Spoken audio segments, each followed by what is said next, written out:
aujourd'hui pour qu'il puisse nous apporter la parole et il va encore nous emmener dans la profondeur de la parole sur le thème « Il n'y a plus de condamnation ». Sans plus tarder, nous laissons la place à son serviteur, l'apôtre William Kindé, qui va encore nous apporter la parole. Amen. Amen. Merci beaucoup.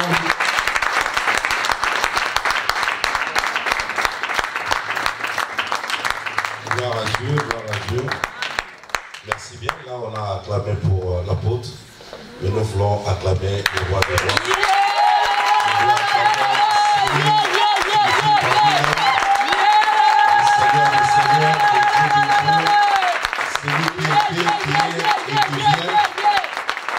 Jésus est ton Seigneur, tu vas faire mieux que ton voisin.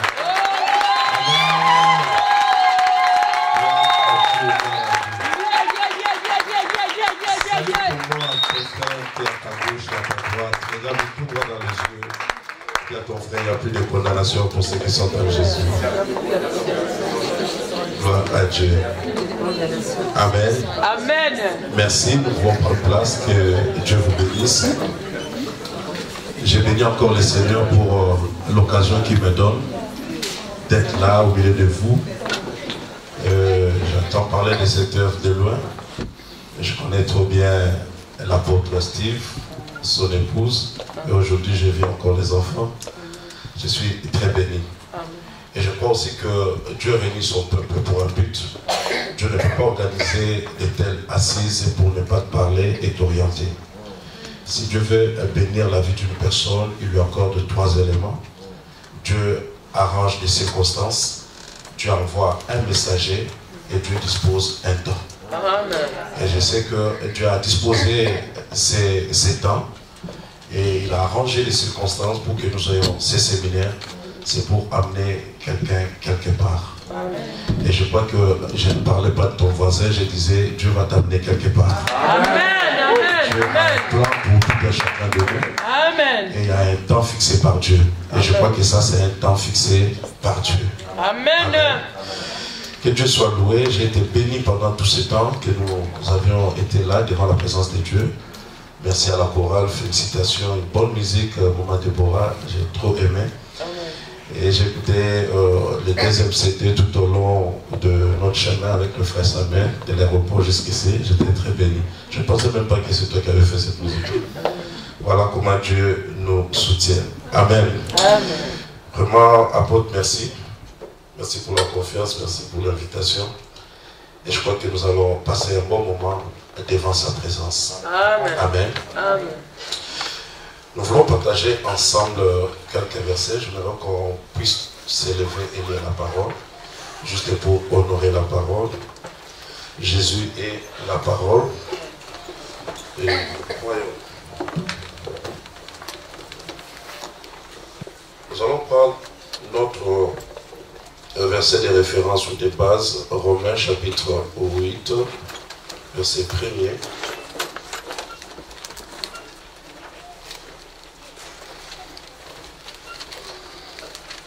Amen. J'aimerais vraiment qu'on puisse lire ensemble. Chacun a sa Bible selon sa version. Et dans toutes les langues que nous avons. Tu lis dans ta Bible. Si tu n'as pas de Bible, tu peux lire avec ton voisin. Le voisin ne veut pas te faire lire, tu peux arracher sa Bible. Amen. Allons-y, 1, 2, 3. Il n'y a pas de condamnation, aucune condamnation pour ceux qui sont en Jésus. J'aimerais, ok, on s'arrête là, on rentre en arrière, chapitre 7, verset 21 jusqu'au verset 25. Ok, 1, 2, 3. Je trouve donc en moi cette loi, alors je peux faire le bien, le mal qui est attaché à moi. Alors je confesse à la loi de Dieu, selon l'ordre inférieur. Mais je vois dans le monde d'autres lois, qui luttent contre la loi de mon entendement, et qui me rend captif de la loi du péché qui est dans le monde. Misérable que je suis, qui me délivrera de ce corps de mort? Grâce soit rendue à Dieu par Jésus-Christ notre Seigneur. Ainsi donc, moi-même, je suis par l'entendement esclave de la loi de Dieu, et je suis par la chair esclave de la loi du péché. Amen. Nous prenons encore Luc, chapitre 15, à partir du verset 11. Ok, 1, 2, 3. Il dit encore, un homme avait des fils. Le plus jeune dit à son père, mon père, donne-moi la part des biens qui doit me revenir. Et le père leur partagea son bien. Peu de jours après, le plus jeune fils ayant tout ramassé, partit pour un pays éloigné, où il dissipa son bien en vivant dans la débauche. Lorsqu'il tout dépensé, une grande famine survint dans le pays, et il commença à se trouver dans le besoin. Il alla se mettre au service d'un des habitants du pays, qu'il envoya dans ses champs garder les pourceaux. Il aurait bien voulu se rassasier des carouges plutôt que manger les pourceaux, mais personne ne lui en donnait. Étant rentré en lui-même, il s'est dit, combien de mercenaires chez mon père ont du pain en abondance, et moi ici, je meurs de faim. Je me lèverai, j'irai vers mon père, et je lui dirai, mon père, j'ai péché contre le ciel et contre toi. Je ne suis plus digne d'être appelé ton fils. Traite-moi comme l'un de tes mercenaires.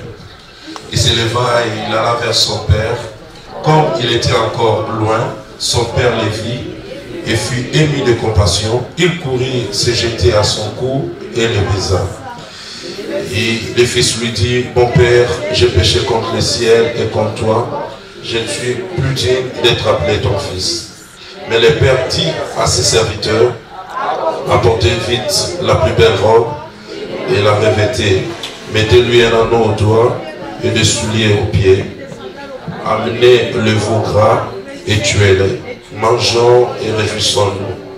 Car mon fils que voici était mort et il est revenu à la vie. Il était perdu et il est retrouvé. Et ils commencèrent à se réjouir. Or, le fils aîné était dans le champ. Lorsqu'il revint et approcha de la maison, il entendit la musique et les danses. Il appela un de ses serviteurs et lui demanda ce que c'était. Ses serviteurs lui dit, ton frère est de retour et parce qu'il a retrouvé en bonne santé, ton père a tué le veau gras. Et il s'est mis en colère et ne voulut pas entrer. Son père sortit et le pria d'entrer. Mais il répondit à son père, voici tant d'années que je te sers sans avoir jamais transgressé tes ordres, et jamais tu m'as donné un chevreau pour que je me réjouisse avec mes amis. Et quand ton fils est arrivé, celui qui a mangé ton bien avec des prostituées, c'est pour lui que tu as tué les veaux gras. Mon enfant, lui dit le père, tu es toujours avec moi, et tout ce que j'ai est à toi. Mais il fallait bien s'égayer et se réjouir parce que ton frère que voici était mort et qu'il est revenu à la vie, parce qu'il était perdu et qu'il est retrouvé. Parole de l'Éternel. Merci, nous pouvons prendre place, que Dieu nous bénisse. Amen. Ok, nous parlerons d'un thème, de notre grand thème, il n'y a plus de condamnation pour ceux qui sont dans Jésus-Christ. Celui qui a écrit cette phrase, c'est l'apôtre Paul. Et l'apôtre Paul est considéré comme l'apôtre de la grâce. C'est l'apôtre qui a reçu des plus grandes révélations par rapport à l'Église. C'est celui-là qui est venu après. Lui n'a pas marché avec Jésus physiquement, mais il lui a été donné beaucoup de révélations. L'apôtre Paul a saisi des choses que même l'apôtre Pierre n'avait pas saisi, lui qui était à côté de Christ. C'est pour dire tout simplement que Dieu fait grâce à qui il veut. L'apôtre Paul va nous donner des détails même le jour de l'enlèvement. Il dira au son de la trompette, à la voix d'un archange, tous ces détails-là, Pierre n'a pas ça. Et tu le verras nulle part. Et il nous donne des détails, comment les choses vont se passer, parce qu'il a reçu par révélation. L'apôtre de la grâce, parce qu'il a compris beaucoup de choses, il a compris les deux grandes dispensations, les deux grands régimes que Dieu avait établis. vous verrez que même l'apôtre Pierre, étant déjà sous la grâce, il fonctionnait comme quelqu'un qui était sous la loi. Parce qu'en fait, par la coutume, par le système, il était vraiment imprégné dans la loi, à telle enseigne que tout son système, même si Jésus est venu inaugurer une autre saison, mais pour l'apôtre Paul, il devait mélanger et la loi et la grâce. Il y avait beaucoup de confusion. Et les disciples venaient et se retrouvaient à l'église, mais ils vivaient toujours sous la loi. Alors l'apôtre Paul commence à expliquer les choses. Vous verrez que beaucoup de gens parmi nous, ils peuvent venir à l'église, ils prient Dieu, ils sont chrétiens, mais il y a beaucoup de frustration et en eux, ils se sentent encore condamnés. Et beaucoup aussi donnent tellement des explications à leurs problèmes et difficultés. C'est sûrement à cause de ceci, à cause d'un péché, à cause de ce que tu as fait, tout. Et ce sont des conséquences de ces péchés que tu es en train de vivre. Mais ce que nous oublions très souvent, nous devons savoir que la Bible a été écrite pour notre instruction. Mais nous devons saisir quand est-ce que Dieu parle à un païen, donc quelqu'un qui n'a pas encore reçu Jésus, et quand est-ce que Dieu parle avec la personne qui vient de recevoir Jésus comme Seigneur et Sauveur. Il y a en réalité des camps. Ceux qui ne sont pas encore en Jésus, qui peuvent être aussi des religieux, il y a un régime, et Dieu sait comment aussi traiter avec ces personnes. Mais ceux qui viennent de recevoir Jésus comme Seigneur et Sauveur, ils ont aussi un autre traitement. Amen. Amen. La Bible dira ceci, que Dieu nous a transportés le jour de notre conversion, quand tu as reçu Jésus comme Seigneur et Sauveur, du royaume des ténèbres, et t'amène dans le royaume de la lumière de son Fils. Un transport a été fait. Et quand le transport a été fait, tu te retrouves maintenant dans la famille de Dieu. Et Dieu nous dit ceci, à tous ceux qui l'ont reçu, à tous ceux qui croient à son nom, un nouveau départ commence. Mais quand Dieu commence avec une personne qui vient de se convertir, qui vient de recevoir Jésus comme Seigneur et Sauveur, Dieu ne commence pas d'abord par lui donner des mariages, il ne lui donne pas encore de voitures, il ne lui donne pas encore des habits, il ne lui donne pas encore des biens matériels.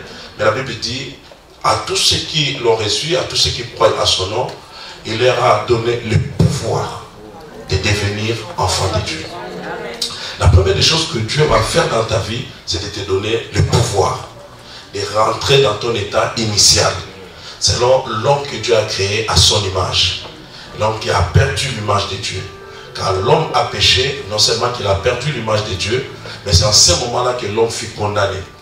Les problèmes et les difficultés ont commencé dans l'homme à partir du péché du premier Adam. Et de la même manière que tout homme qui naissait d'un homme et d'une femme, naissait avec la sémence du premier Adam. C'est pour cela que tu n'apprendras jamais à un enfant de pécher, de dire non, de refuser son biscuit à son petit frère, d'être jaloux de son frère. Il est né avec cela. C'est dans la nature humaine. On ne pêche pas parce qu'on vient de commettre un péché, mais on pêche parce qu'on a la nature pécheresse. Amen. Amen. Né d'Adam et d'Ève, automatiquement, tu es dans la lignée des pécheurs. Et toute personne qui naissait d'un homme et d'une femme était pécheur. Et ils évoluaient ainsi. Et Dieu essayait par la loi de mettre certains systèmes pour les aider à se sauver. Mais c'était trop difficile.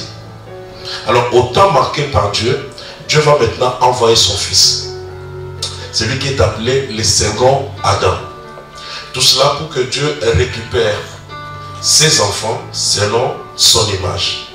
Et quand le second Adam arrive, il est établi sur la terre, par sa mort et sa résurrection, il va inaugurer encore une autre race de personnes, donc des enfants de Dieu, nés de nouveau, mais seulement parce qu'ils vont croire à l'œuvre de Jésus à la croix. Juste parce que tu as cru, tu deviens enfant de Dieu. Donc nous avons deux catégories de personnes sur la terre. Il y a des personnes qui sont nées du premier Adam. Et quand on est né du premier Adam, on est né pécheur. Alors, quand on reçoit Jésus comme Seigneur et Sauveur, on quitte le camp du premier Adam et Dieu te transporte dans le camp de son Fils. Et tu deviens maintenant un enfant de Dieu. Et étant un enfant de Dieu, c'est là où Paul nous explique maintenant, tu es régi par un autre régime. Maintenant, tu es considéré comme un enfant de Dieu. Mais il y a des choses qui se passent spirituellement quand nous quittons le camp du diable et nous arrivons dans le camp de Dieu par son Fils qui est Jésus-Christ. c'est que nous ne comprenons pas. Quand nous recevons Jésus, il y a des choses qui se passent en nous spirituellement et qui nous changent complètement.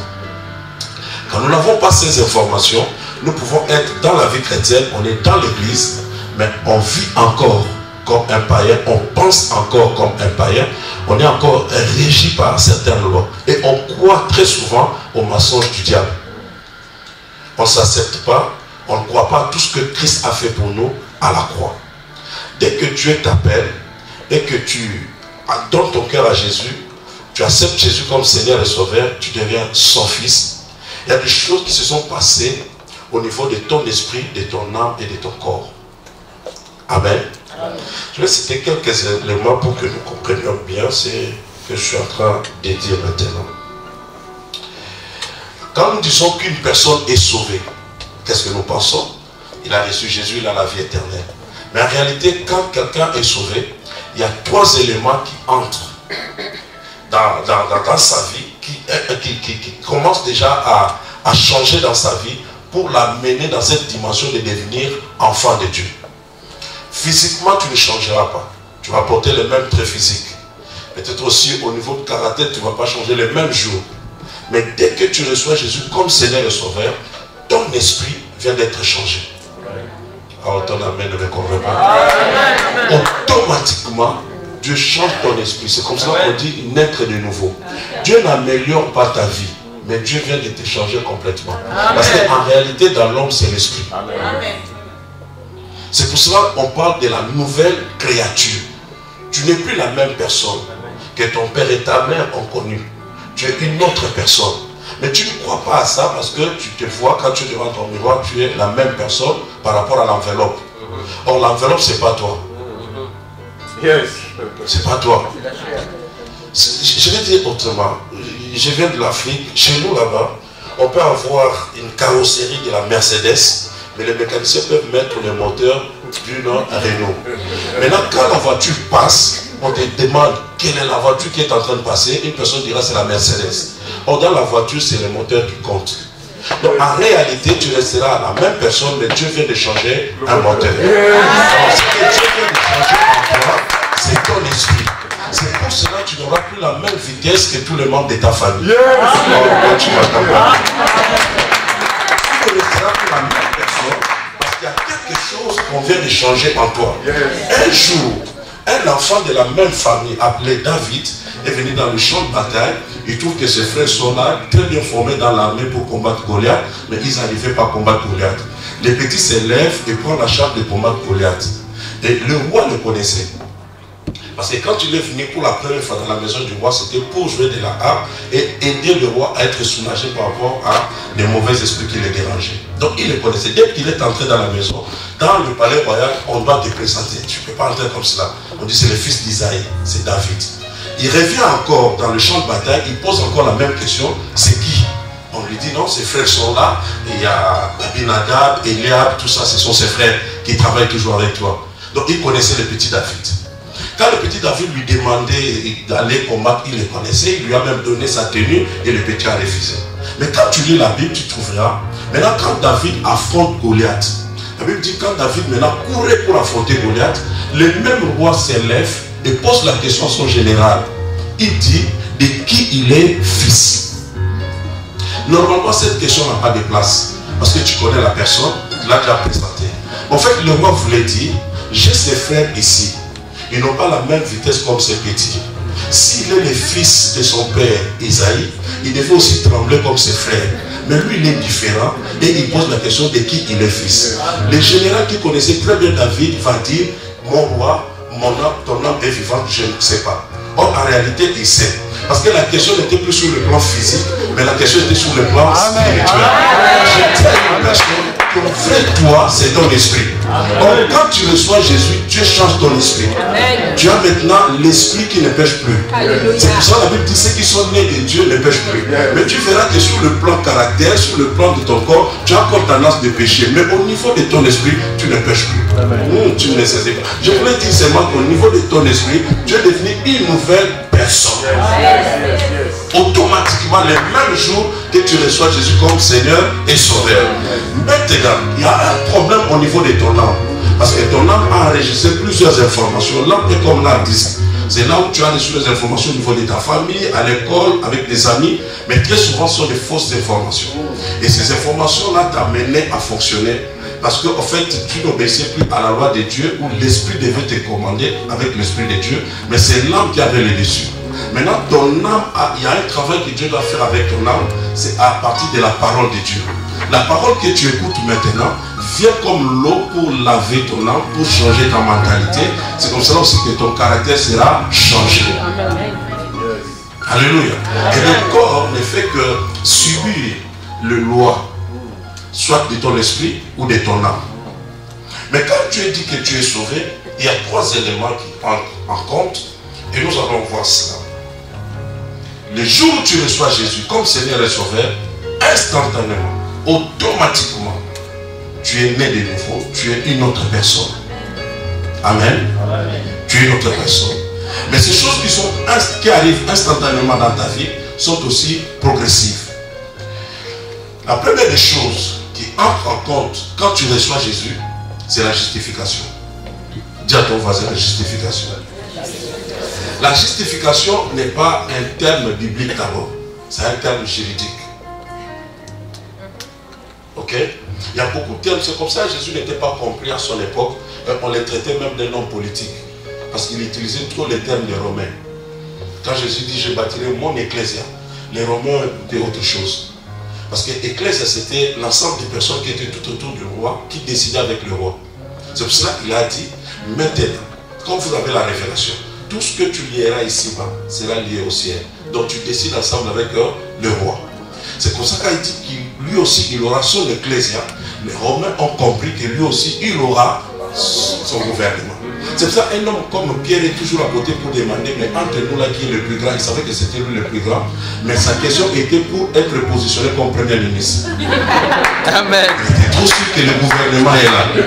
Okay. Et ils vont chercher leur maman, ils viennent ensemble, hein? Ils vont intercéder même. La maman va demander, mais positionne mes fils, l'un à droite, l'autre à gauche. Donc le premier ministre est ministre de l'économie. Non, non, non. Jésus va dire, il faut qu'ils boivent ma coupe. Ok? C'est une autre dimension. Ils comprennent les choses sur le plan terrestre. Mais je dis que dès que tu reçois Jésus comme Seigneur et Sauveur, la première des choses que Dieu fait dans ta vie, c'est la justification. Dieu te justifie. En réalité, tu ne peux être sauvé sans au préalable qu'il y ait la justification. Parce que tous ont péché et sont privés de la gloire de Dieu. Que tu le veuilles ou non, tu as la sémence du péché en toi comme né du premier Adam. Tu ne peux pas te permettre devant Dieu avec tes œuvres. Toutes tes œuvres sont comme un manteau souillé devant Dieu. Nous étions condamnés. Nous étions dans la prison. Mais pour que nous soyons sauvés, Dieu commence d'abord à s'élever et à nous justifier.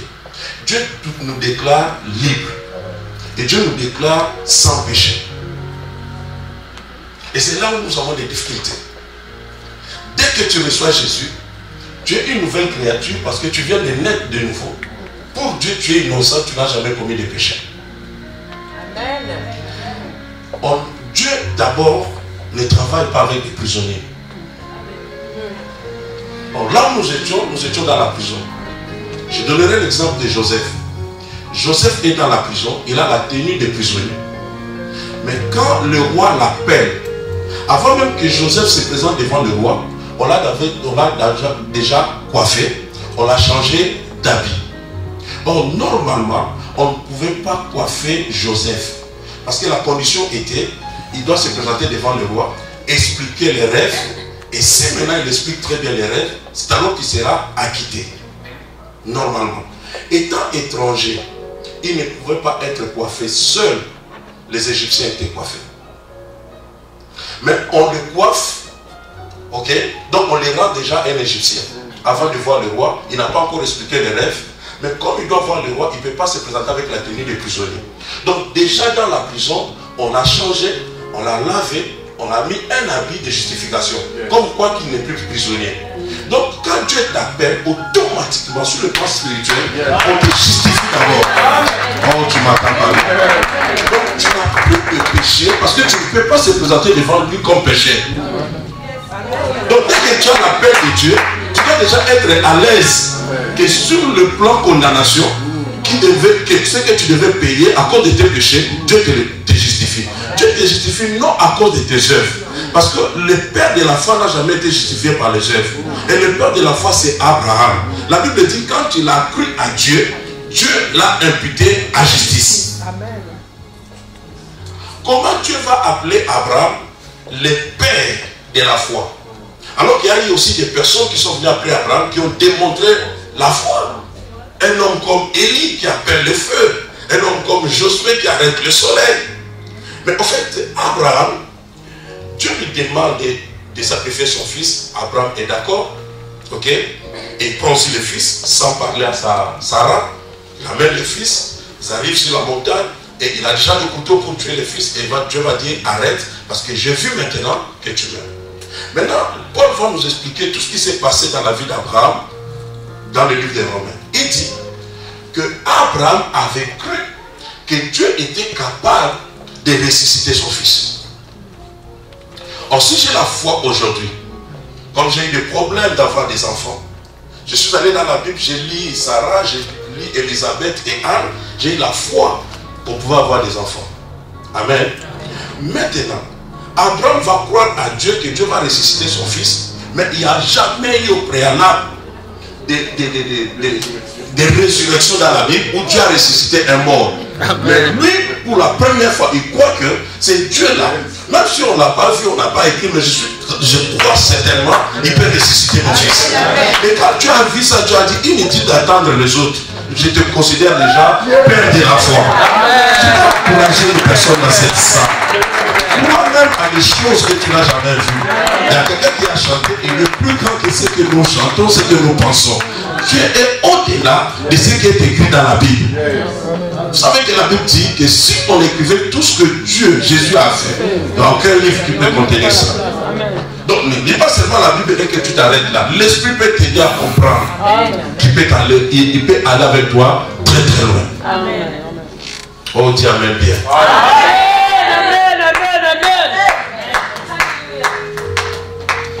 La première des choses qui se passe dans ta vie, avant que même tu prennes conscience de cela, dès qu'il y a l'appel de Dieu, le jour où tu crois que vraiment Jésus est mon Seigneur, je vais donner ma vie à Jésus, automatiquement les anges descendent, te lavent, te chantent des robes, et automatiquement tu es justifié. Quand quelqu'un est justifié, il ne peut plus payer sa peine. Parce que si tu payes ta peine, c'est qu'il n'y a plus de justification. Justification veut dire acquittement. C'est une clémence. C'est un pardon. Tu ne mérites pas ça. Mais Abraham a cru. Il n'a pas posé des actes pour être considéré juste. Il n'a pas fait de bonnes œuvres. Mais il a seulement cru à Dieu. Et Dieu dit que tu es juste. Pas de péché. Maintenant, si toi aussi tu acceptes Jésus comme Seigneur et Sauveur, la première des choses que Dieu va faire dans ta vie, c'est commencer par te justifier. Amen. Il te donne une robe comme Joseph. Dieu aussi va te coiffer avant même que tu expliques le rêve. Ce qui est compliqué avec Dieu, c'est que si même il échouait, donc il n'a même pas bien expliqué le rêve, mais il est déjà coiffé et on l'a déjà changé de tenue. Je ne sais pas comment ça allait se passer. Est-ce qu'il allait rentrer en prison comme ça? Donc, dès que Dieu te justifie, c'est fini. Amen. Tu ne me crois pas, tu me regardes. Amen. Il y a d'abord l'acquittement divin. C'est une clémence, c'est la grâce. Comme quelqu'un, un prisonnier, va recevoir la grâce présidentielle. Il n'a rien fait, il est en prison, tout cela, et il attend que son nom est cité parmi les personnes que le président a glacées. Tu ne mérites pas ça, tu n'as fait aucune œuvre. Au contraire, tu dois payer, tu dois faire 15 ans, 20 ans dans la prison, mais le président lui-même, par sa bonté, a jugé bon que tu puisses sortir. Et de la même manière aussi, Jésus t'a déjà choisi avant la fondation du monde. Et au temps marqué par Dieu, Dieu va faire quoi? Dieu va t'appeler. Mais quand Dieu t'appelle, la première des choses que Dieu va faire dans ta vie, il te justifie. Parce que tu crois en Jésus, tu deviens juste. En fait, la justice de Jésus, lui qui est juste, il te donne sa justice et Jésus porte tes péchés. C'est comme cela que l'œuvre ne sera pas faite, mais l'œuvre a déjà été faite à la croix. Amen. La Bible dit, quand il était sur la croix, il était avec nous. pécheurs que nous étions. C'est pour cela, quand tu pries aujourd'hui comme enfant de Dieu, ça ne plaît pas à Dieu que tu pleures en disant « Oh, moi, pauvre pécheur, tout cela. » Non, tu étais pécheur. Beaucoup de gens croient qu'en faisant, tu te passes pour... Dieu aura pitié de toi. Non. Dieu a pitié de la personne qui a la révélation.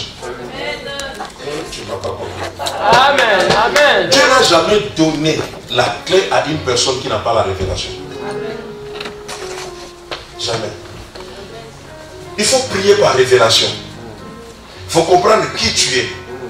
Nous sommes cette génération où Jésus vient et il dit, quand vous priez, dites ceci, notre Père. Pas éternel, pas Yahvé, mais notre Père. C'était pour nous dire que ce n'est pas seulement ton Père, mais il est notre Père. Amen.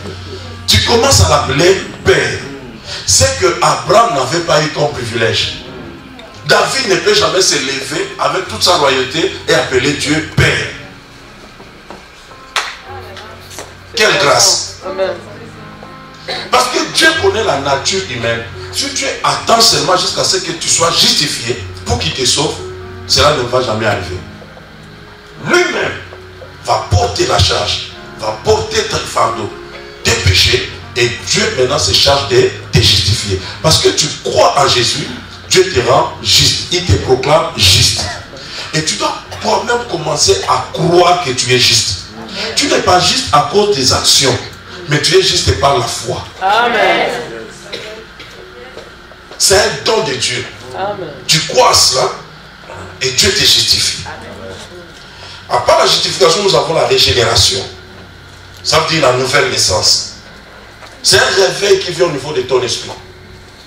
C'est quand tu prends conscience, tu as la rébellion de l'homme intérieur. Tu comprends que non, j'étais pécheur. Avec cette vie, je vais finir en enfer. Je donne ma vie à Jésus. Le réveil commence au niveau de ton esprit. Et c'est là où il y a la régénération. C'est là où tu vas naître de nouveau, comme je disais, on va te changer de moteur. Dieu te donne un esprit nouveau. Amen. Et tu deviens une nouvelle personne. Et la troisième des choses qui se passe dans le salut, c'est la sanctification. Et c'est la sanctification veut tout simplement dire que Dieu va te mettre à part. Quand Dieu te choisit, Dieu te met à part. Mais quand Dieu te met à part, il commence d'abord par te laver. Dans la justification. Et on te déclare propre. Tu n'as pas péché. Donc si réellement parmi nous, au moins que quelqu'un n'ait pas encore donné sa vie à Jésus, mais parmi nous, nous sommes une assemblée de saints. Pas saints par les œuvres, mais saints par position. Comme Paul pouvait écrire à l'église de Corinthe pour dire, j'écris aux saints. Mais quand tu lis ce qu'il écrit aux saints, il reproche certains comportements. Donc cela n'enlève pas la sainteté, ma sainteté comme position, parce que Dieu me traite de saint. Ne pas comprendre l'évangile, tu vas souffrir pour rien. Nous avons une mentalité de faire, de souffrir pour connaître quelque chose. Or lui, il a payé pour que toi tu crois seulement et que tu bénéficies de ces choses. Il y a trop de condamnation au niveau des enfants de Dieu. Il y a tellement de doctrines, à telle enseigne qu'on mélange la loi et la grâce. Et les gens ne se retrouvent pas. Il y a trop de mélange. Alors que toi, tu es sous un autre régime. Christ a payé, je crois en Jésus et je suis juste. Il est vrai qu'il y a d'autres choses que je peux dire ici. Il y a aussi la justification progressive. Où Dieu maintenant va commencer à te reprocher certaines choses que tu dois maintenant changer. Ok? Mais déjà, par position et pour marcher avec Dieu, il faut que tu sois juste. Et après maintenant, il peut commencer à pousser, à te dire, voilà, il y a ici, il faut arranger tout ça. Mais au départ, quand vous démarrez avec Dieu, Dieu commence d'abord par te justifier. Et toi-même, tu dois être sûr en toi que je suis d'abord juste. Parce que si tu n'es pas juste, tu ne peux pas t'approcher de Dieu. Tu ne peux pas même avancer avec Dieu. C'est dans cette position-là de juste que nous marchons avec Dieu. Amen. Amen. Amen. Amen. La justification, c'est l'acquittement divin. Pour ceux qui écrivent, ils peuvent écrire Romains 8, 33 à 34. Toute tout homme a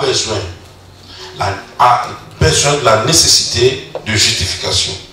Parce que nous sommes tous condamnés. Personne ne peut lever son doigt pour dire que moi je suis juste par moi-même, par mes œuvres.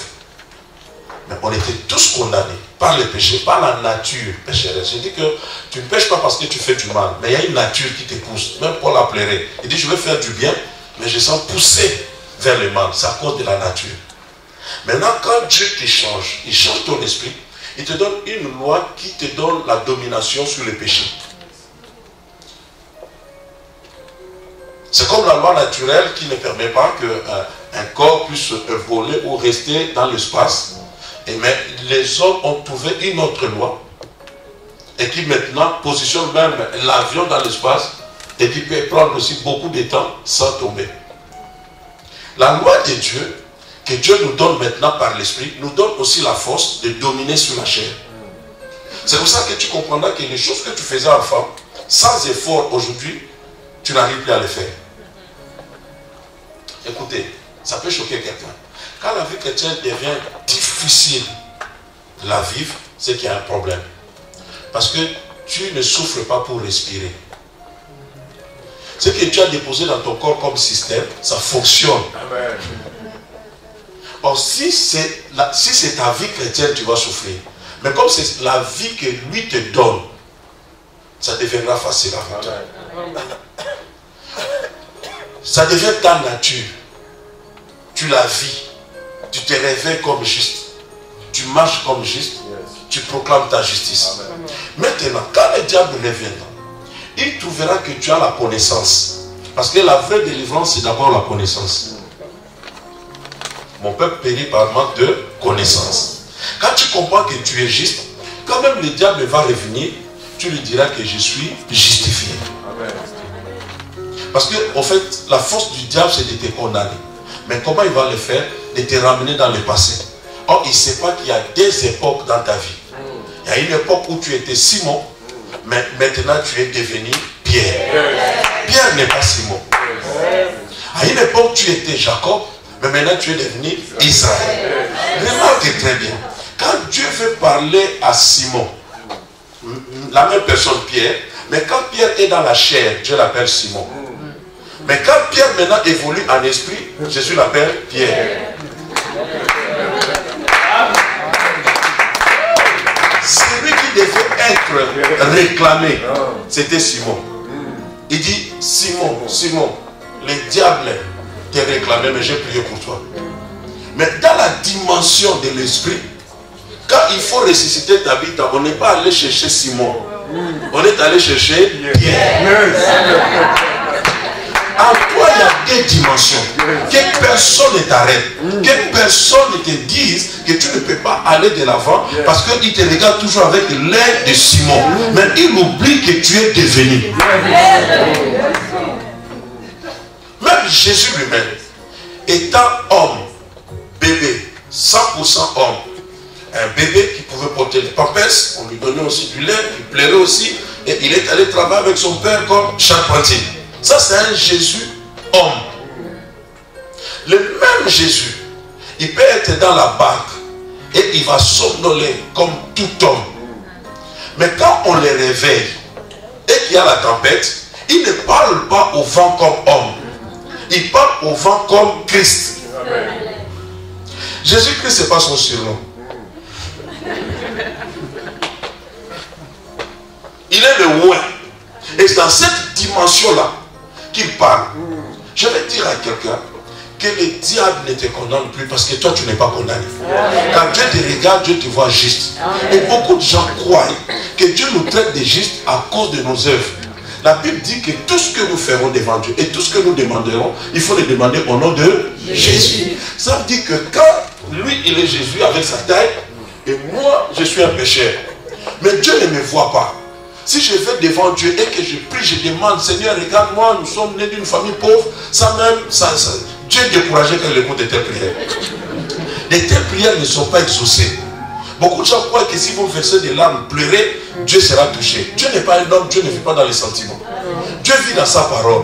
Quand tu vas lui démontrer que moi je suis injuste, mais injuste ne peut pas vivre cette vie ici, alors il comprend. Écoute, quand on dit tout ce que vous demanderez au nom de Jésus, parce que personne avec sa justice peut être exaucé. Ok? Mon frère sera Dieu pour quelques secondes. Dieu est là sur son trône. Dieu est positionné sur Dieu. Jésus, son fils, est ici. Moi, je suis un pécheur. Ok? Mais que Dieu a appelé. Automatiquement, je ne suis plus dans mon manteau pour venir devant Dieu, mais je suis sous le manteau de Jésus. Amen. Maintenant, la Bible dit ceci. Tout ce que vous demanderez, il faut le demander au nom de Jésus. En fait, quand tu pries, Dieu ne te voit pas. Et tes prières même n'arrivent pas. Je ne veux pas te décourager, il faut continuer à prier. La Bible dit, nous ne savons pas prier. C'est l'Esprit qui va prendre nos prières et les présenter à Dieu. Jésus, notre avocat, est là. Maintenant, quand je prie, qu'est-ce qui se passe? Je viens maintenant sous la couverture de Jésus. En fait, l'histoire avec Jésus, c'est l'histoire de Jacob. C'est l'histoire d'Isaac avec ses enfants. Ok? Le deuxième qui va venir, il sait qu'il n'a pas de poils, mais il se met dans la peau de son grand frère. Or, notre grand frère, c'est Jésus. C'est lui, normalement, qui mérite la bénédiction, mais il n'a pas ça, mais il l'a sacrifié pour nous. C'est pour cela que quand nous venons devant Dieu, on se cache derrière Jésus. Même l'exercice du ministère, chasser les démons, c'est derrière Jésus. Amen, amen, amen. Moi, je me rappelle, je me rappelle quand nous étions à Kinshasa, des jeunes garçons, tu peux aller provoquer un grand quelque part. Il te poursuit, va te taper. Tu cours vite, tu rentres chez vous. Parce que tu sais que dans la parcelle, il y a un grand frère qui est fort. Et dès que tu cours directement derrière ton grand frère et tu te caches. Ok? Maintenant, celui qui arrive là de l'extérieur, c'est un champion, mais il vient très en colère. Il va te taper, mais devant toi, il y a ton grand frère. Et il dit à ton grand frère, écoute, ton petit frère m'a dérangé, je laisse de le taper. Mais il ne va pas le taper à cause du grand frère. Il sait que ton grand frère est champion de toute catégorie. Or, quand il parle à ton grand frère, toi qui avais provoqué cette histoire, tu es derrière ton grand frère. Maintenant, quand lui il parle, les grands frères ne le voient pas, mais tu le provoques encore. Mais il ne peut pas arriver là où tu es à cause de ton grand frère. Oh mon Dieu, oh mon Dieu, oh mon Dieu. Je vais dire à quelqu'un, le diable peut te grimacer, mais il n'arrivera plus à ta tête. Il t'a loupé depuis que tu as donné ta vie à Jésus. Si on devait te tuer quand tu étais païen. D'ailleurs, comme tu vois maintenant 2016, c'est fini. Non seulement tu verras le mois de décembre, mais les prophéties de Dieu doivent s'accomplir dans ta vie. Oh, est-ce que je parle à quelqu'un dans cette salle? J'ai dit à une personne que le diable est à loupé. Depuis que tu as donné ta vie à Jésus, la Bible dit ceux qui sont entre ses mains, l'ennemi n'a pas le pouvoir de les arracher. Donc je viens toujours derrière Jésus et je demande à Jésus. J'ai besoin de mariage, j'ai besoin d'une bonne santé, j'ai besoin de ceci. Jésus n'a pas besoin de ces choses. Lui ne se marie pas. Il n'a pas besoin de voiture. Mais c'est Jésus qui va parler à son père. Papa, il mérite parce que j'ai payé pour ça. Maintenant, qu'est-ce que le père fait? Le père dépose entre les mains de Jésus. Or, comme Jésus n'a pas besoin de ces choses, or, les mains de Jésus sont trouées. Moi, je mets maintenant ma main ici. Aïe, aïe, aïe, aïe, aïe. Est-ce que je parle à quelqu'un? Non, si c'est toi, lève-toi, crie alléluia.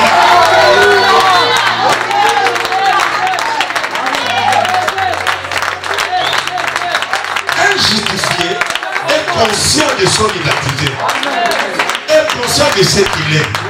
Même si les problèmes, les dangers arrivent la nuit, tu n'as pas le temps de commencer d'abord, Seigneur, pardonne mes péchés. Non, toi tes péchés ont été pardonnés. Vous vivez dans une autre alliance avec Dieu. Tu te lèves directement, tu commences à attaquer le diable. Parce que le diable sait que toi tu es justifié. Merci beaucoup. Vous savez quelque chose qui s'est passé avec Josué le sacrificateur. Le diable, il est notre accusateur. Il était l'accusateur des saints. Il a bien pointé du doigt. Il dit ceci, il a fait ceci. En fait, il a trouvé le sacrificateur Josué sale. Cela veut dire pas dans un bon état, pécheur. Il a profité, il est allé dire à Dieu, écoute, ton sacrificateur est sale, tout cela. Maintenant, la Bible dit quoi? Ce que tu as traduit cette histoire. Quand il était devant Dieu, il dit à Dieu, le sacrificateur est sale. Dieu fait signe aux anges. Quand il traite avec le diable, les anges sont passés déjà, ils commençaient à changer d'habit au sacrificateur. Ils lui ont mis même sa tiature et quelques temps après, on dit au diable, regarde maintenant le monsieur que tu as accusé. Il se retourne comme ça, le monsieur est propre. Tu ne me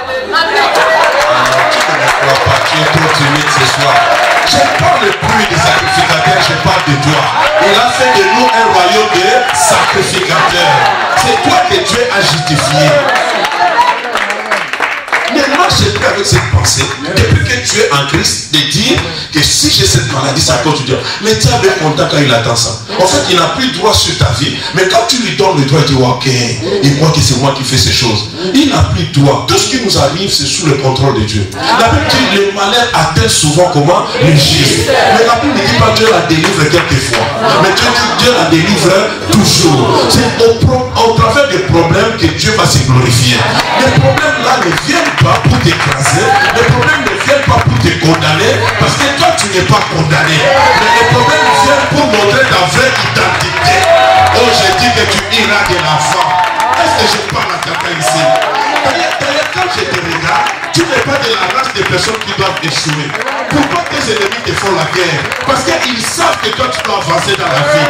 Ils savent que toi tu dois réussir dans la vie.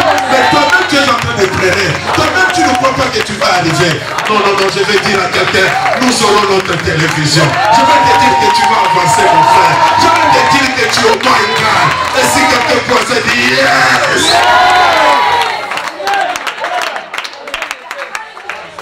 Il n'y a plus de condamnation pour ceux qui sont en Jésus-Christ. Amen. J'étais le fils de Kinde. Je porte seulement son nom. Je peux porter aussi ses traits physiques. Mais ce n'est plus son sang qui coule dans mes veines. Amen. Amen. Amen. J'appartiens à notre famille, la famille de Dieu. Et j'ai une bonne information pour toi. Dans notre famille, personne n'échoue. J'avais une grande soeur. Elle s'appelait Sarah. Elle a commencé stérile. Elle a fini par enfanter. J'avais une autre grande soeur. Elle s'appelait Elisabeth. Elle a commencé stérile. Elle a fini par enfanter. J'avais une autre grande soeur. Elle s'appelait Anne. Elle a commencé stérile. Elle a fini par enfanter. Dans notre famille, on n'échoue pas. Est-ce que je parle à quelqu'un dans cette salle? Oh, oh, oh, oh. Je sens une option dans mes enfants. Je dis qu'il y a quelqu'un ici qui doit croire que dans le camp de Dieu, on n'échoue pas. Quand tu es entré dans cette famille, tu n'échoueras pas. Tu es différent des autres membres de ta famille. Toi, tu réussiras. Toi, tu es l'exception de la famille. Toi, tu es l'étendue de ta famille. Toi, tu es la stèle de ta famille.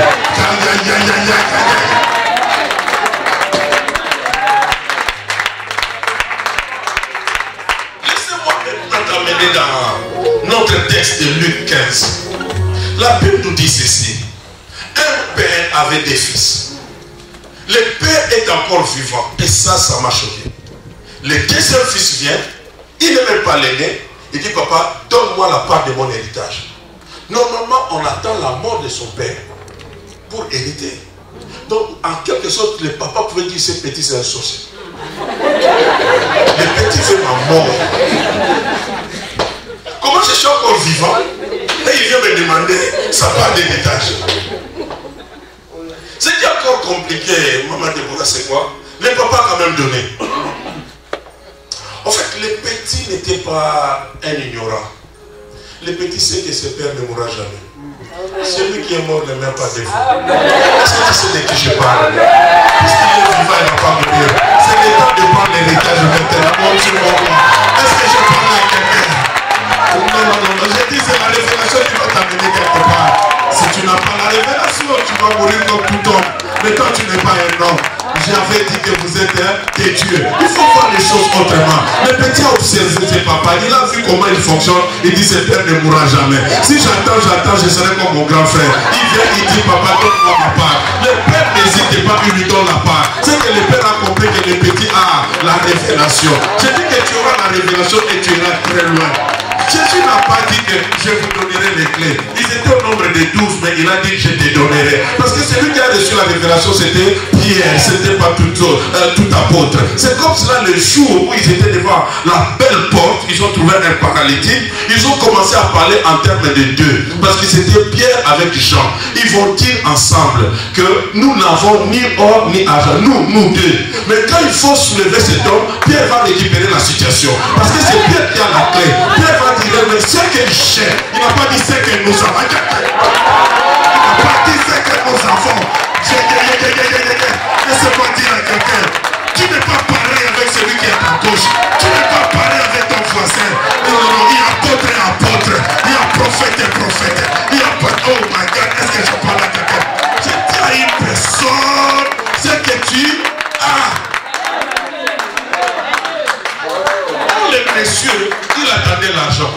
Ok? Donc dans la vie, on n'a pas toujours les bijoux. Dans la vie, ce n'est pas toujours des voitures. D'ailleurs, la bénédiction ne veut pas dire bijoux, maison, tout ça. La bénédiction, c'est une capacité. C'est une parole que Dieu a libérée pour que tu puisses réussir dans tous les domaines. Quand tu dis que je te bénis, il n'a pas défini le domaine de ta bénédiction. Cela veut dire que tu béniras à droite, il te bénira à gauche, il te bénira derrière, à haut, à bas. C'est une personne, tu seras béni de partout. Mais quand est arrivé où Dieu va te persécuter de bénédiction, tu seras persécuté le matin, la midi et le soir. Dieu va te bénir en suffisance. Puisque nous avons trop souffert, Dieu va nous consoler. Est-ce que je parle à quelqu'un dans cette salle? Oh, le Dieu de la Bible, le Dieu de la Bible te fera du bien. Et le temps est arrivé. 2016 ne finira pas. Est-ce que je parle à quelqu'un? Dieu va t'essuyer les larmes. Dieu va t'amener quelque part. Tu vas sourire cette année. Tu seras dans la joie. Tu vas danser cette année. Parce que tu n'es pas condamné. Tu n'es plus dans la première famille. Tu es dans la famille des champions. Tu es dans la famille des gens qui réussissent. Tu es dans la famille des personnes, même si tu n'as pas de grand diplôme comme Pierre, mais tu peux devenir responsable de l'église primitive. C'est-à-dire, parle de cela. Même s'il n'a pas étudié, il peut écrire des livres. Un Pierre et deux Pierre. Il devient écrivain. C'est ce que Jésus peut faire dans la vie d'une personne. J'ai dit qu'il t'amènera quelque part. Dis à ton voisin, je ne suis pas condamné.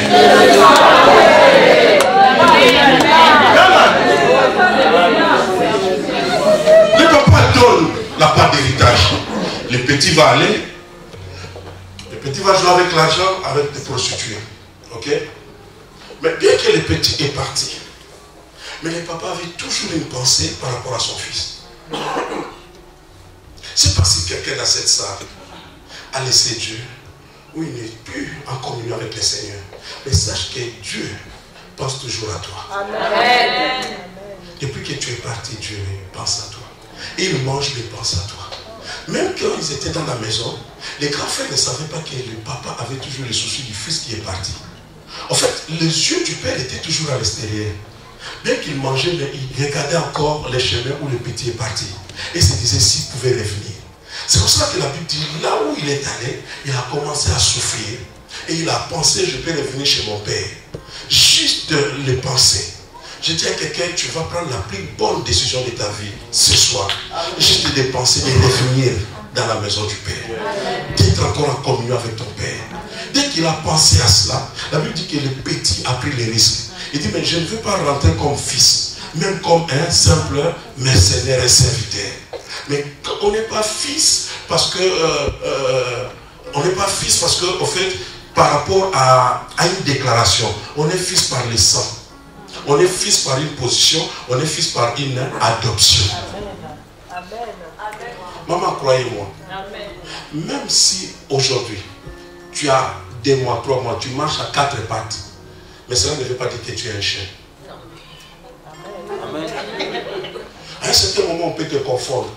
Tu peux passer le même problème que ton voisin ou un païen. Alléluia. Ne vous n'êtes pas pareil. Amen. Merci Seigneur.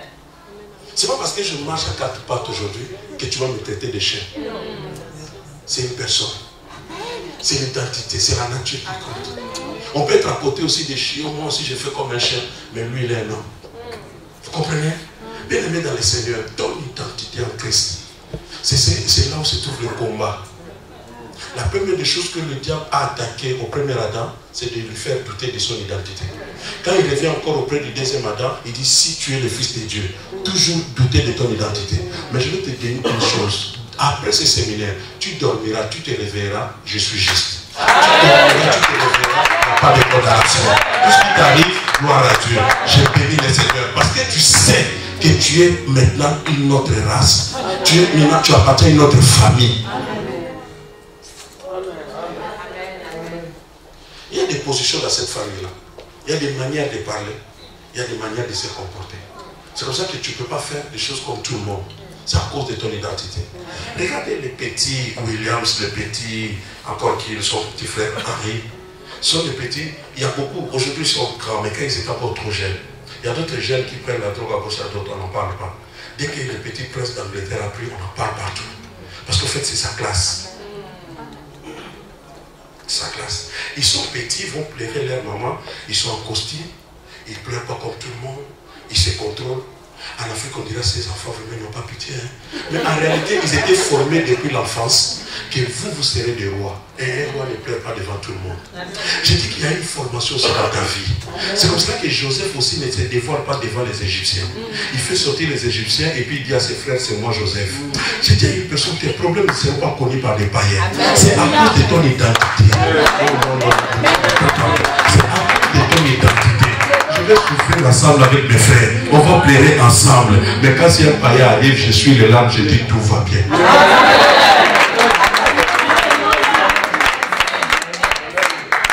Dis amen bien. Le papa regardait toujours, est-ce que ses fils vont revenir? Est-ce que ses fils vont revenir? Maintenant, écoute ce que dit la Bible. Dès que le fils s'est pointé, la Bible dit c'est le papa qui a quitté la maison, qui est sorti pour aller embrasser son fils dehors. Jésus a quitté le ciel. Il est sorti pour venir t'embrasser à Paris. Il a laissé le confort de la maison. Parce qu'il a besoin de toi. Depuis que tu es parti, il t'attend toujours. Il pense à toi. Mais il y a quelque chose qui s'est passé. Ok? Il y a un jeune frère ici. Oh, viens. Il y a quelque chose qui s'est passé. La Bible dit l'enfant était encore dehors. Dis avec moi encore dehors. Il n'est pas encore rentré totalement dans la maison. Or, le petit pouvait dire aussi, qui te dit que je suis rentré? Je suis venu récupérer encore la deuxième partie. Il est encore dehors, mais c'est le papa qui quitte la maison et il va comment? En courant. C'est que le papa avait toujours besoin de voir son fils. Dieu n'est pas fatigué de toi. Parmi les 5 choses que Dieu ne peut pas faire, il n'y a pas un péché qui peut fatiguer Dieu. Aussi longtemps que tu vis, il y a de l'espérance. Quand je pense à ces pécheurs à côté de Jésus à la croix, papa, ce pécheur n'a jamais été affermi. Il n'a jamais été à une réunion de prière. Il n'a jamais chanté avec nous. Il n'a vu le Seigneur avec nous.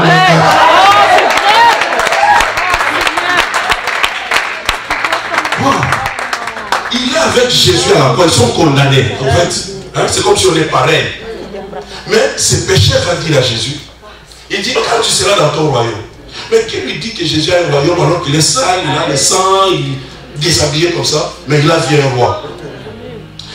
Préfère marcher avec des personnes qui te reconnaissent dans tes problèmes. Tu vois quand même que tu as une étoile, tu vas arriver quelque part. Ne marche pas avec des flatteurs qui viennent après. Mais des personnes qui peuvent dire, même quand tu es très sale, ils disent que non, tu as un royaume. Tu vas régner. Et quand tu seras dans ton royaume, pense à moi. Alors qu'ils vont mourir d'un moment à l'autre. C'est que le monsieur croyait à la résurrection.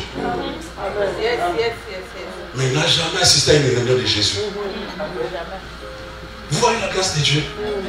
Et Jésus va lui garantir. Il dit, ce soir même, avant Pierre, tu seras avec moi au paradis. Le monsieur n'a jamais eu le baptême d'eau, ni baptême d'esprit, ni tout ça, mais le même soir. Alléluia. Le Père est sorti. Écoute ce que dit la Bible. Quand le Père est sorti, le Père est allé, il a couru jusqu'à embrasser qui? Son fils. Or, quand le Père embrasse le Fils, il y a quelque chose qui se passe. Le Fils qui vient de revenir, il est très sale. Il sent mauvais. Mais le Père ne sent pas cette odeur. Que personne ne te demande que c'est fini pour toi. Il y a encore de l'espérance. Ce sont tes voisins qui sentent l'odeur, tu ne sens pas ça. Ses propres sœurs, les propres sœurs de Lazare, vont dire à leurs frères, à Jésus, qu'ils sentent déjà mauvais. Les propres sœurs. Non seulement le papa embrassait l'enfant, mais tellement que l'enfant était très sale, toute la saleté qui était sur l'enfant est tombée sur le papa. Maintenant, la sainteté, la pureté du papa a été donnée à l'enfant. Mais cela s'est passé où? Cela ne s'est pas passé dans la maison, cela s'est passé en dehors de la maison. J'ai dit que Dieu t'appelle. Dès que Dieu t'a vu, il commence d'abord par te laver. Amen. Ce qui est compliqué, mon apôtre, le papa va dire au serviteur, entre vite dans la maison, apporte la robe. C'est que depuis que le petit est parti, le père avait gardé une robe. J'ai dit à quelqu'un qui apporte ta robe qui t'attend. mais laissez-moi parler ici. Je dis qu'il y a ta robe. La robe de la gloire. La robe de changement. Vous savez, dans chaque corporation, il y a une façon de les identifier par rapport à leur tenue. Dès que je suis entré ici, je sais que ce sont des choristes. Je dis que tu portes une tenue qui n'est pas la tienne. C'est pour cela que tu n'es pas identifié. Tenue de malédiction, tenue de problème. Mais Dieu va te changer de tenue. Après ce séminaire, on va te changer de robe. La robe de la gloire, la robe d'élévation, la robe de guérison, la robe de miracle. Tout le monde qui te verra, même dans ta famille, il va reconnaître que tu portes la robe. La robe n'était pas cousue sur les champs. On est allé chercher un tailleur. Non, la robe était dans la maison. Mais maman, ce qui me choque, c'est quoi? Le papa ne connaissait plus la taille de l'enfant parce qu'il a tellement maigri. Mais la robe lui convenait très bien. Dieu connaît ta taille. Est-ce que je parle de texte? J'ai dit, les problèmes et difficultés que tu as connus dans la vie, Dieu connaît toujours ta taille. Dieu a toujours préparé une robe. Et quand la robe va venir, la robe sera toujours sur ta taille. Ça ne va jamais dépasser. Ça ne sera même pas la robe d'une autre personne. On lui donne comment? La robe. Oh, la robe, c'est la justification. On te change des tenues. Ils deviennent comme tout enfant de la maison. Alors qu'ils sont de la rébellion. Maintenant, les petits commencent à expliquer à son père. Papa, je ne mérite pas tout cela. Réalisez très bien la Bible. Le papa n'a fait même pas attention, bien mention de ces choses. Le papa a directement donné l'ordre, il faut lui apporter quelque chose. C'est toi qui es encore là, tardé à dire, Seigneur, je suis complexé, tout ça. Non, la Bible dit ceci. La Bible dit qu'il est mort pour nous. Amen. La Bible dit qu'il est passé, mais que sûr, nous sommes guéris. Okay? Donc la guérison ne vient pas quand la maladie est là. En fait, la guérison arrive, a déjà été placée avant l'apparition de la maladie. Avant que tu pêches, il y avait déjà la solution du péché. Donc avec le péché, tu as déjà terminé avec toi. Tu as un problème, hein? Tu as un problème.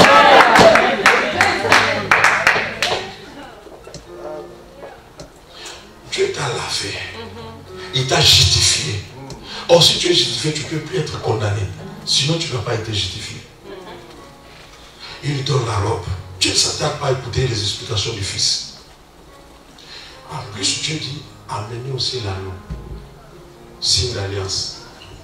Donc, ce petit, non seulement il va rentrer, mais cette fois-ci, il va traiter avec moi par alliance. Je dis à quelqu'un, si tu veux aller très loin avec Dieu, il faut faire une alliance personnelle.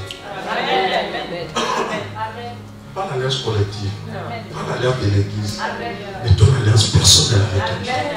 Parce que l'alliance crie fort. L'alliance va t'aider dans les problèmes. Comme Élie qui crie, Seigneur, le feu ne descend pas.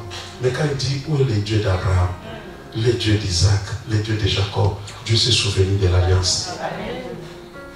L'alliance. Écoutez, on lui donne l'anneau, on lui donne des chaussures, les ailes de l'évangile. Le petit est déjà bien habillé dehors. Ok? Le petit est déjà justifié, le père l'a accepté. Mais ces choses-là ne viennent pas de l'extérieur, mais de la maison. Donc même quand le grand frère était là, le grand frère ne savait pas qu'il y avait encore des robes, il y avait une bague, il y avait encore des chaussures pour le petit frère. Il y a des surprises que Dieu a gardées pour toi. Amen. Même ton père biologique ni ta mère ne l'a pas encore vu. Amen. Mais que cette surprise arrive cette année. Amen. Amen.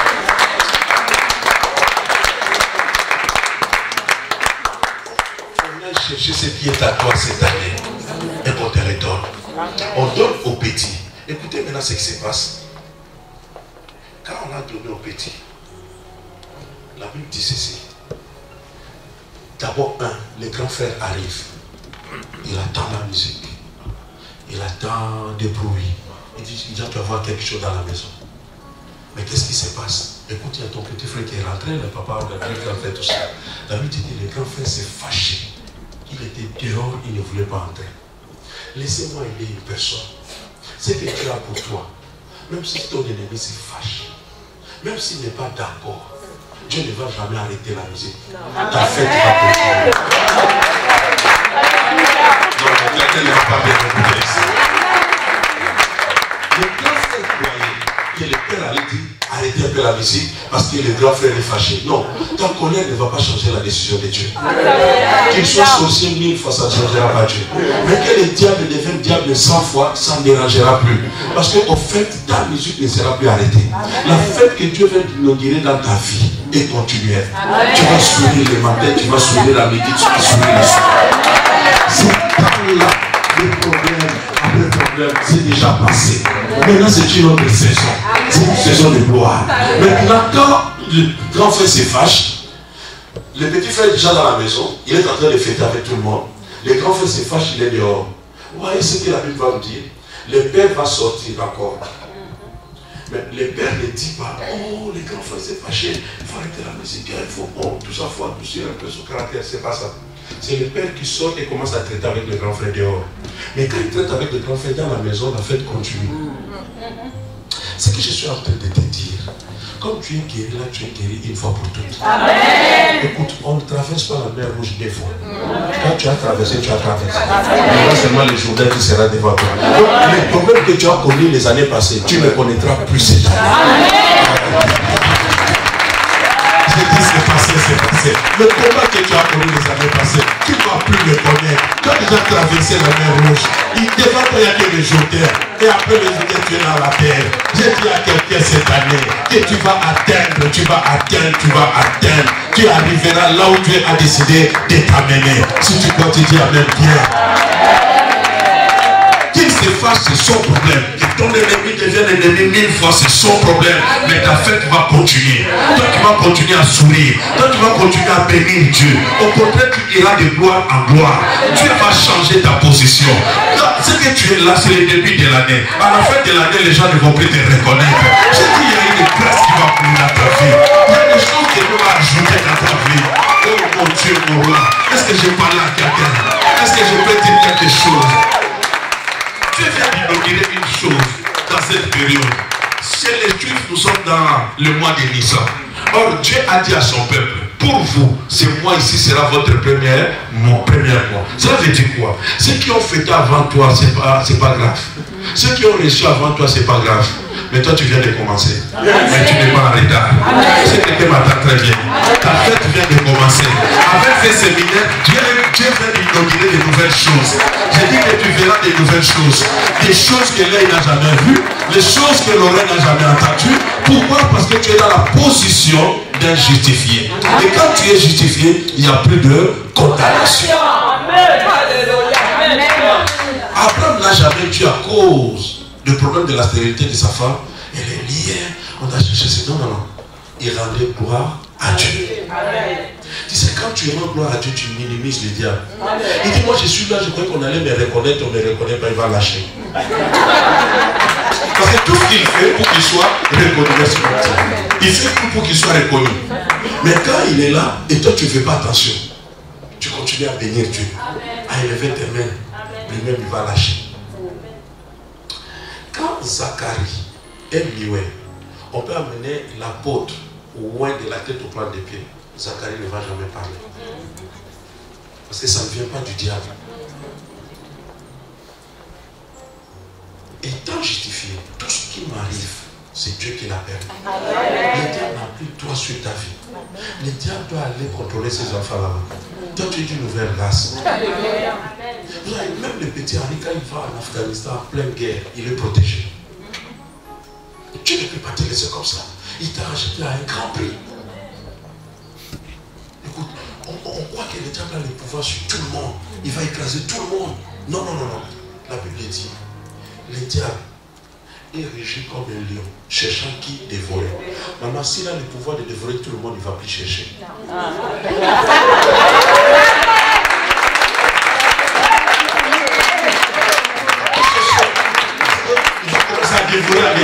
Maintenant il cherche, parce que sur toi il y a le signe de Dieu. Sur toi il ne peut pas toucher. S'il touche, il va créer l'incident diplomatique. Le ciel va descendre pour toi. Est-ce que je parle à quelqu'un? Le ciel va descendre pour toi. Il y a des gardes encore qui t'accompagnent. Les sages qui sont à côté. Parce que tu es injustifié de Dieu. Je crois ce que la Bible dit de moi. Et je ne crois pas ce que le diable dit de moi. Parce que tout ce qui sort de sa bouche, c'est des mensonges. Amen. force d'être justifié, c'est de savoir parler. Ok? Parce que la vie et la mort sont au pouvoir de ta langue. Et ce que tu dis, c'est ce qui va t'arriver. Si tu crois que tu n'es pas juste, c'est ton problème. Mais si tu crois que tu es juste, cela va t'arriver. Écoute, ne crains pas les diables, ne crains pas les problèmes, ne crains pas les difficultés. Parce que la Bible dit, ce que tu crains, c'est ce qui t'arrive. Depuis que j'ai compris cela, je crains d'être riche pour que ça m'arrive.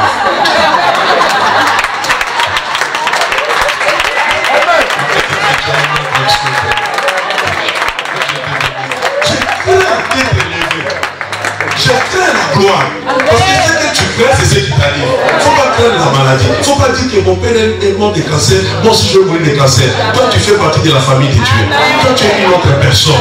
Est-ce que quelqu'un m'entend très bien? Tu n'es plus dans cette lignée-là. Toi tu ne mourras pas de la maladie qui a apporté ta mère. Amen. Ne confesse pas des choses négatives. Parle en bien.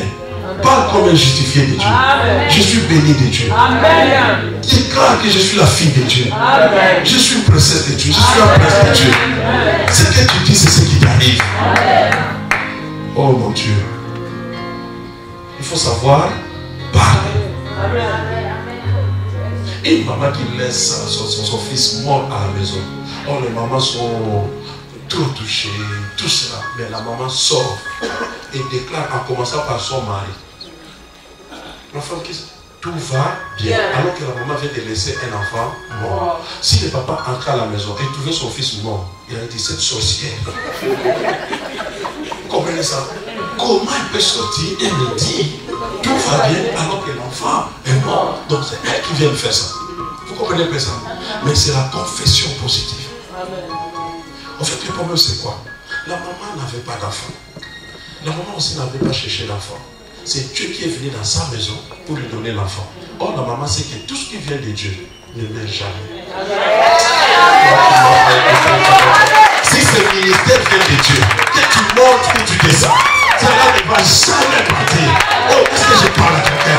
La semence qui est en toi ne vient pas de ton père, mais vient d'en haut. Puisque ça vient de Dieu, ça ne partira jamais.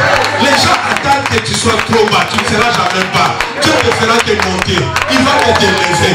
Parce que la semence vient d'en haut. S'il y a des personnes qui viennent d'en haut, qui me donnent un amen bien.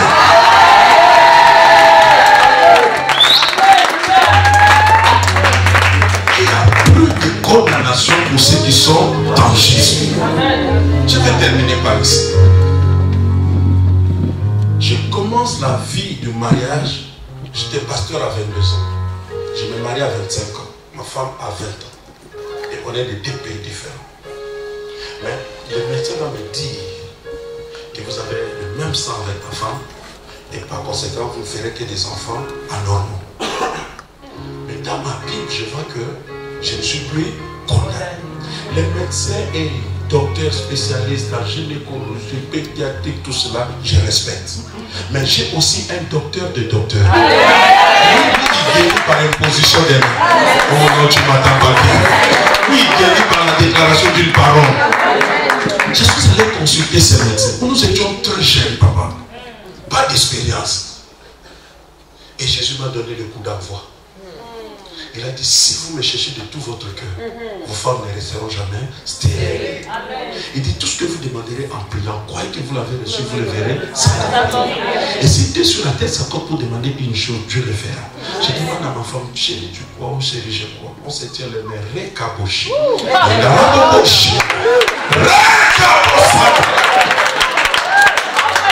Quelques temps après, on revient. On voit les mêmes médecins. Ma femme a changé de démarche. Oh mon Dieu. Est-ce que je parle à quelqu'un ici? Dis à ton frère, il n'y a plus de condamnation. On voit les médecins. Le médecin dit, monsieur, qui t'a autorisé? Certainement, il y aura des problèmes. Il a fait ses examens. Nous avons mis des rendez-vous.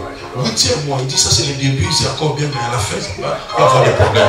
Quand Dieu commence, il n'y a plus de problèmes.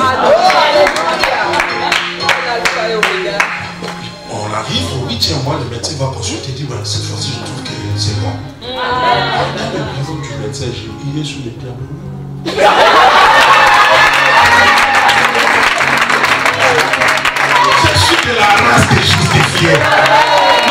Je suis un enfant de Dieu. Dieu a dit que je suis Dieu. Ce que je dis, c'est ce qui va arriver. Je ne porte plus le sang de ma famille biologique. J'ai le sang de l'agneau. Le sang qui crie mieux que le sang d'Abel. Le sang qui justifie. Oh! Papa, même fièrement, l'enfant va sortir. On regarde l'enfant comme ça, en bonne santé. Je lui donne le nom de Eben Ezer. Jusqu'ici, Dieu nous a secourus. Au lieu de s'arrêter là, le médecin va nous appeler, ma sœur Esther. Tu as fait un grand travail pour que je sois là.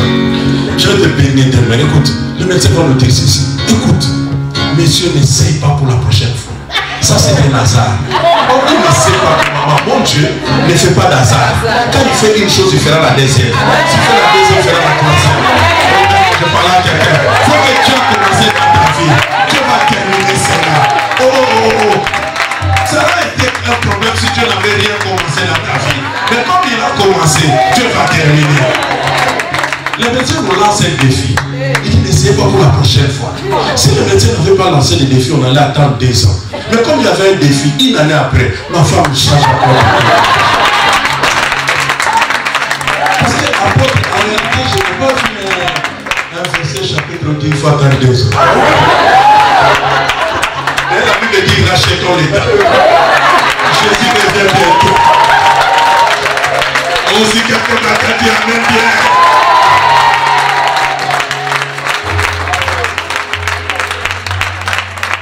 On rentre chez le même médecin. Est-ce que je peux parler à quelqu'un? Celui qui ne te croit pas ne mourra pas. Il doit vivre ta gloire. Je dis que tu ne quitteras pas Paris. Je sais que ta gloire sera. Nous rentrons chez le même médecin. Le médecin dit, mais bien sûr, encore. Oh mon Dieu, c'est un Dieu d'encore. La Bible dit, Sarah y encore. Abraham a fanté encore. Ah non, tu ne m'entends pas bien. J'ai dit que tu as commencé, il fera encore. Oh.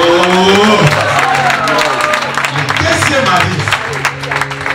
Je me suis dit, ça c'est un hasard, n'essayez pas. Le troisième arrive. En bonne santé. Bon, comme il y a 4 évangiles, il y a 4 fruits dans le jardin de terre. Comme il y avait 4 personnes qui ont apporté une personne pour leur ami pour être guéri, j'ai trouvé que le chiffre 4, c'était le chiffre de la délivrance. Le quatrième, oh non, non, non, non, non, non. Maintenant, maman, imaginez la condamnation que j'ai eue de la part des médecins. Comment le médecin m'a condamné? Si j'avais accepté ça comme un homme normal, je serais toujours là derrière le médecin. Prends ces médicaments, ce contrôle. Mais je suis rentré dans mon identité spirituelle. Et j'ai compris qu'il n'y a plus de condamnation pour ceux qui sont en Jésus-Christ. Tu travailleras, tu trouveras un bon boulot, tu seras en bonne santé. Toi, tu vas te marier. Même si dans votre famille, on ne se marie pas, on part dans les mariages, on divorce, toi, tu vas rester. J'ai dit que toi, tu feras des enfants. J'ai dit que toi, tu seras le premier riche de la famille. Toi, tu seras le premier chrétien qui va sauver les autres. Si tu me crois, tu diras yeah! Lève-toi là où tu es. Je vais t'amener quelque part. La vie et la mort sont au pouvoir des talents. Quand je demande à mes frères de se lever, nous voulons parler. Tu vas commencer à créer des choses qui n'existent pas. Déclare des choses pour ta vie. Déclare des choses pour 2016. Que 2016 soit différent de l'année passée. Parce que tu comprends que toi tu es justifié de Dieu. Et en toi il n'y a plus de condamnation. Élève ta voix, commence à parler au nom de Jésus. Parle, parle, parle, parle. Oh, s'il ne faut pas t'aimer, tu vas t'aimer. Déclare, déclare. La tête de la France doit t'écouter. La tête de la France doit se soumettre à toi. Parle. Tu n'es pas condamné. Tu n'es pas n'importe qui. Tu ne finiras pas comme tout homme de ta famille, toute personne de ta famille. Toi tu es de la race de Dieu. Toi tu es sauvé. Toi tu es béni. Tu ne mourras pas de cancer. Tu ne mourras pas de tumeurs. Tu ne mourras pas de maladies compliquées. Toi tu es justifié de Dieu. Toi tu es justifié de Dieu. Bénis Dieu pour cette situation. Bénis Dieu pour ce qu'il est. Bénis Dieu pour ce qu'il a fait dans ta vie. Bénis Dieu pour l'œuvre de la croix. Bénis Dieu pour l'œuvre de la croix.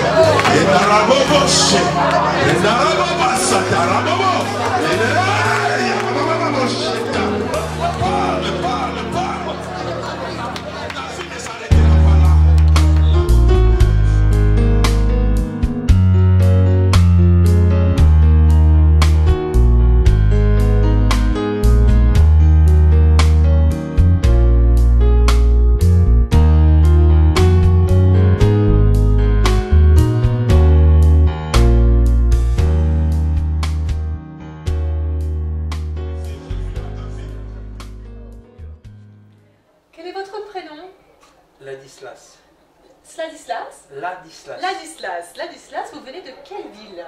Je viens de Chevilly-la-Rue, à côté d'ici. D'accord, Chevilly-la-Rue. Alors Ladislas, vous êtes très enthousiaste pour nous parler du séminaire « Il n'y a plus de condamnation ». Qu'est-ce que vous pouvez dire à nos téléspectateurs pour les encourager justement à comprendre ce que ce thème veut dire? Qu'est-ce que je peux dire? Je peux dire que je me sentais dans le désarroi aujourd'hui. Et j'ai vu un petit papier dans ma rue et j'ai ramassé ce petit papier et il m'invitait dans cette église. Je suis venu dans cette église et quand l'apôtre Kunda a commencé à prêcher, ça a remué beaucoup de choses en moi. Et là, j'ai compris que ça ne servait à rien de se morfondre en soi, mais qu'il fallait marcher de l'avant, aller dans la lumière, aller vraiment chercher la couronne, chercher. Et je suis venu chercher et je vous demande de venir chercher cette vision qu'il a, cet apôtre, dans ce séminaire pour venir vous laver. Et vraiment, on prend une douche vraiment super. Amen, amen, amen. Ça, c'est vraiment le zèle du Seigneur, mon frère. Qu'est-ce que vous attendez du séminaire pour la deuxième partie demain, justement, avec l'apôtre Kindé? J'attends, avec l'apôtre Kindé, que beaucoup de monde viennent. Ça, c'est ma première chose. La deuxième, que vraiment je comprenne en profondeur ce message. Que maintenant, à chaque pas que je ferai dans ma vie, je sache que je marche dans la victoire et que je ne suis plus en régression, je ne suis plus tremblant, je ne suis plus dans mes troubles. Que vraiment cette parole soit gravée dans mon cœur, que je puisse marcher vraiment dans la lumière. Amen. Amen. Mon frère, vous êtes justifié en Christ. Amen. Je vous souhaite donc un bon retour et puis à très bientôt sur OE TV. Amen. Apôtre Kindé, merci beaucoup pour votre présence au séminaire « Il n'y a plus de condamnation ». Nous avons tous été libérés puissamment par le message que Christ vous a mis à cœur. Pouvez-vous nous en dire plus pour les téléspectateurs qui n'ont pas assisté à la première partie de ce séminaire, apôtre? Merci bien. J'aimerais bien encourager toute personne, enfant de Dieu ou tout curieux qui est là devant sa télévision en train de suivre cette émission, de dire tout simplement que Christ est venu dans le monde pour nous amener la paix véritable et la vie éternelle. Et en cela, il a payé un prix pour que tu ne sois plus condamné. De nature, tu as été condamné comme un homme pécheur, né du premier Adam. Mais il y a une bonne nouvelle, il y a un second Adam qui est venu, qui a apporté la nature de Dieu. Et aujourd'hui, si tu crois en lui, sans effort, sans poser des œuvres, Dieu te considère comme un juste. Et en cela, tu es justifié et il n'y a plus de condamnation dans ta vie. Donc, quelle que soit la condamnation qui régnait sur ta famille, la condamnation qui régnait par rapport à un lieu où tu te retrouves, mais avec Jésus, il n'y a plus de condamnation. C'est la bonne nouvelle. Tu vis dans la liberté de Dieu et Dieu te fera sortir de toute condamnation. Quelle joie, quelle liberté. Et l'essentiel, c'est d'être conscient de ton état comme un justifié de Dieu. Vraiment que Dieu te soutienne, toi qui nous suis. Et quoi, si tu donnes ton cœur à Jésus, tu feras partie de ces clubs-là, de ce groupe-là, des personnes qui ont la sémence de Dieu et qui ne sont plus condamnées. Alléluia, vraiment. Merci apôtre pour votre exhortation. Merci, je vous dis donc rendez-vous demain pour la seconde partie du séminaire. Il n'y a plus de condamnation pour tous ceux qui sont en Jésus Christ. Amen. Amen.